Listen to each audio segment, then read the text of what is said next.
പൗരത്വ ഭേദഗതി നിയമത്തിനെതിരെ നിലപാട് കടുപ്പിച്ച് ബഹുജന റാലിയുമായി ഇടതുപക്ഷം. വെള്ളിയാഴ്ച വൈകിട്ട് കോഴിക്കോട് കടപ്പുറത്ത് ഭരണഘടനാ സംരക്ഷണ സമിതിയുടെ നേതൃത്വത്തിൽ നടക്കുന്ന റാലി മുഖ്യമന്ത്രി പിണറായി വിജയൻ ഉദ്ഘാടനം ചെയ്യും.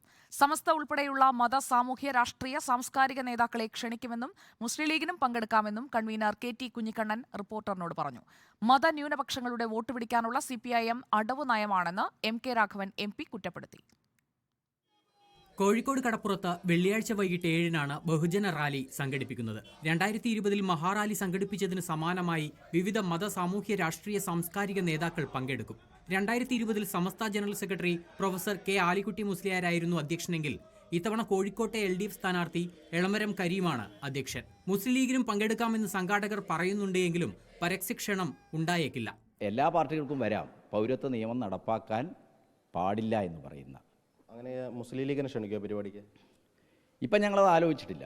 തെരഞ്ഞെടുപ്പ് കാലത്തെ റാലിക്ക് പിന്നിൽ ന്യൂനപക്ഷ വോട്ട് മാത്രമാണ് CPIM ലക്ഷ്യമെന്ന് M.K. രാഘവൻ. CPMന്റെ തെരഞ്ഞെടുപ്പ് സമയമായതുകൊണ്ട് വോട്ട് പിടിക്കാനുള്ള ഒരു അടവ് നയമാണ്. അപ്പോൾ ആ അടവ് നയത്തിന്റെ ഭാഗമായി നടത്തുന്ന പൗരത്വ നിയമവുമായി ബന്ധപ്പെട്ട ഒരു മാർച്ച് ആയിട്ട് മാത്രമേ ഞങ്ങൾ കാണുന്നുള്ളൂ. കോഴിക്കോടിന് പിന്നാലെ അടുത്ത ഞായറാഴ്ച കണ്ണൂരിലും ബഹുജന റാലി ഭരണഘടനാ സംരക്ഷണ സമിതി സംഘടിപ്പിക്കും. റിപ്പോർട്ടർ, കോഴിക്കോട്.